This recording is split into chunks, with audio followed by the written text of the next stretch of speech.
right. Hello. Welcome to Plant Based Homestead Prepper, where we used to make prepping fun. We still make prepping fun.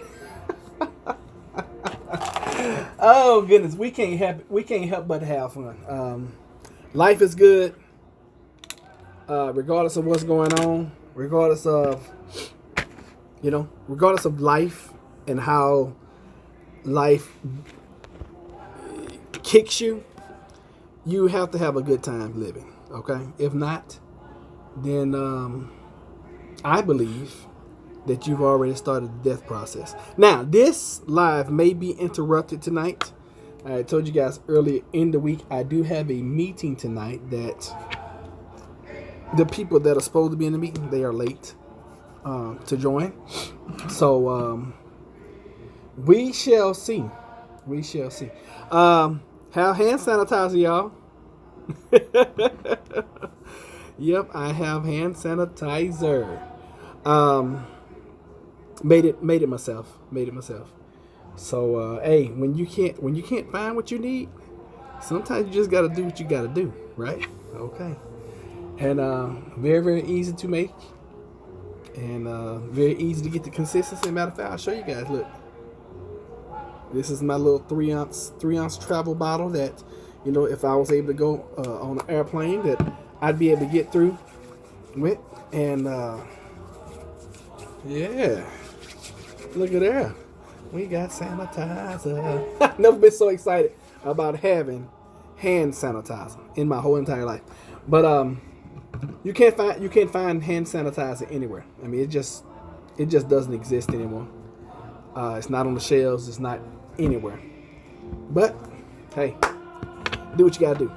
So let's talk about all of these quarantine zones. And I want to thank our family member and religious faithful viewer, Miss Tara from the Homestead Hopeful, for letting me know about New York.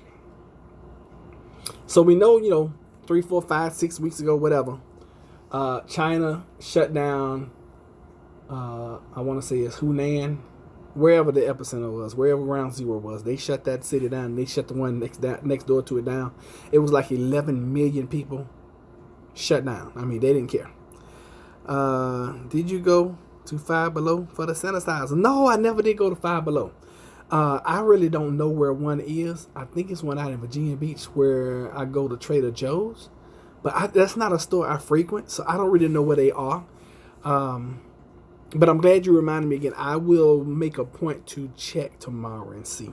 So thank you again for reminding me. Okay. What else?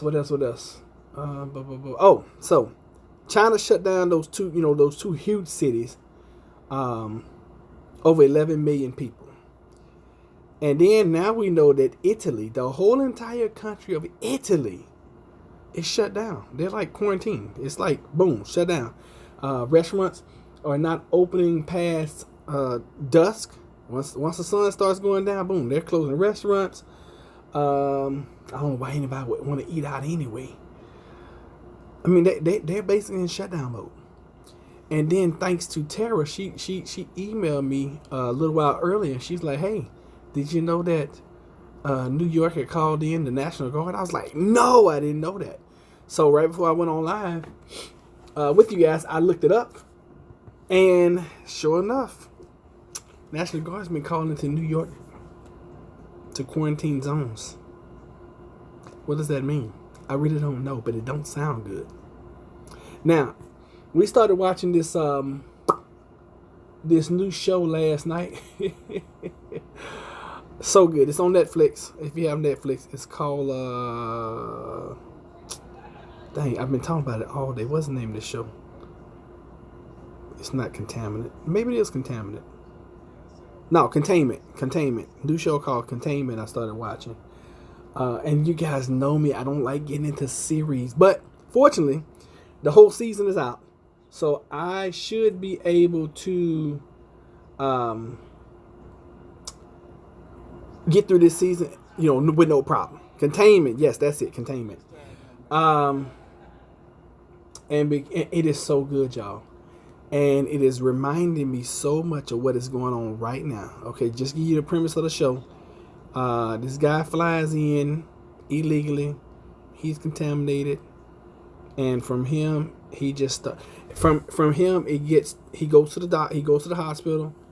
He contaminates the doctor. She kisses her boyfriend. Both of them die, and then it just starts death. and it's like, bam, bam, bam. And it just shows you the inside. It shows you the people inside the containment zone, and it shows you the people that are outside the containment zone. And like I keep telling Jeff, I'm like, my biggest fear. It's always gonna be civil unrest, but if we go through some kind of quarantine, that we are stuck on the outside of the quarantine zone and we cannot get to our homes or to our home. That is my biggest fear. I'm gonna be honest with y'all, I'd rather be stuck inside the containment zone at home than outside in the clear. I know that sounds crazy, but that's the way I feel about it. I put some more. I think I mixed it wrong, y'all. I didn't like the consistency of it earlier. I mean, it looks right. It feels a little bit like I got too much aloe gel in it. I need a little bit more alcohol. But anyway, I digress. Yeah, that show. I mean, and I know we talk a lot about movies and shows on here, but I have a theory that if you look back at Hollywood tends to predict the future more often than we give Hollywood credit. Look at something like what was that? Enemy of the State. Something like Enemy of the State with Will Smith. I mean, that was back in the 90s, and it basically was just talking about how Big Brother is always watching you. You can't get away from Big Brother. Cool, that's one. And then, now I think about it, Will Smith is in a whole bunch of doggone predict the future movies. Because here's another one, I, Robot.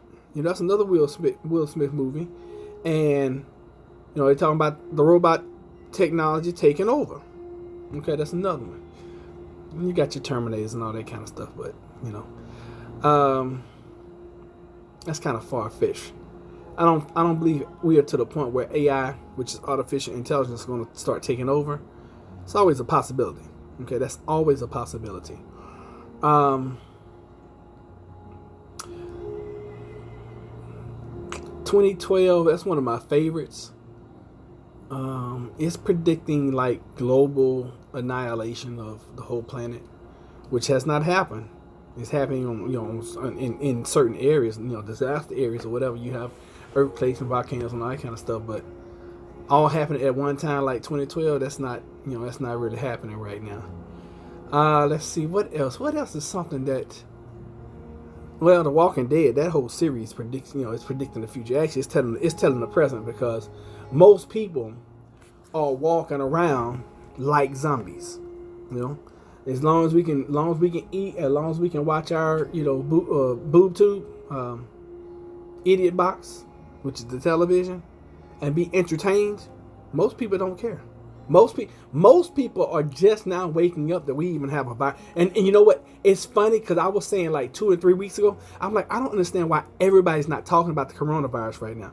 Now, everywhere I go, everybody's talking about, guess what? The coronavirus. I was being up here right before we went live. I was listening to these guys down here talking. And they're like, oh yeah, the stock market this, and Donald Trump that. He can't hide this, and blah, blah, blah, blah, blah. Everybody's talking about it now. But we've been talking about it, every week, every night almost, for 6 weeks now? And it just goes to show you, when you're quote unquote woke, all right, when you know what's going on, and you're in the know, and you're a prepper, or you cut from a different mold. It's just, you're different. You're different, and it's okay to be different. It's good to be different. Matter of fact, I love being this way, because I'm usually the first one to know what's up, what's going on, and I know you guys are the same way. So it's just amazing to me, how people are responding and reacting now. They're like 3 and 4 and 5 weeks late. You know, I thought that the response we're getting now, I thought the shelves would have been cleaned out three and 4 weeks ago when I was doing like my last minute shopping. You know, the stuff I'm going to get now, it's just, those are goodies. Those are goodies. You know, it's funny. Jennifer and I spent the day together yesterday, and I was just looking at preps, and I'm not trying to brag, and I don't feel like we have enough. I never feel like we have enough, especially with water. Y'all know that's always my nemesis. But I'm like, dang, we could probably hold up in here now. We'll drive each other stir crazy, but we could probably hold up in there, you know, a good month and a half. we probably could hold up. I mean, with like I keep saying, if we can figure out the water portion, oh God, we'll make it forever. That is always going, because you're always going to be able to find food. You'll always be able to find something to eat. Period. I don't care what happens. You'll be able to find you something to eat. You know, wild edibles, raiding somebody's pantry, trading for something. You'll be able to get some food. Water. A water bottle this size, which is 3 ounces. In the future, if you don't have it, you be willing to doggone hurt somebody seriously for that right there. 3 ounces of water. And we take it for granted. A water bottle like this, man, somebody been bash somebody in the head over some water. And it seemed like anytime what? Hello. That's the reason I hate sitting over here. That's why normally I sit on the other side. Because people just they need me so much, just so needy. So anyway, they just needy. Anyway, they were just waving. They were waving at me like, just waving just to be waving, I guess. Oh my God, look at this. Made in China. Origin, China. Target Corporation, Minneapolis, Minnesota, 55403. Origin, China. A bottle. And I paid like $1 for this bottle. I bet Target paid like maybe a penny or two for this bottle. I bet. And I didn't sterilize this either. So I ain't no telling y'all.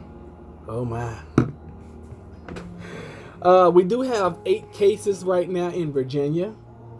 2 right here in Virginia Beach, which is in my backyard. So, you know, I told you guys earlier when we come in, I want you guys to say, hey, where we are, where you're watching from, and then give us a report of how many in your area. Your area is a 100-mile radius. All right. All right, y'all. Hold on a sec. Yes, sir. Okay, cool. I'm on my way. All right. Yes, sir. All right, y'all. So we will reconvene.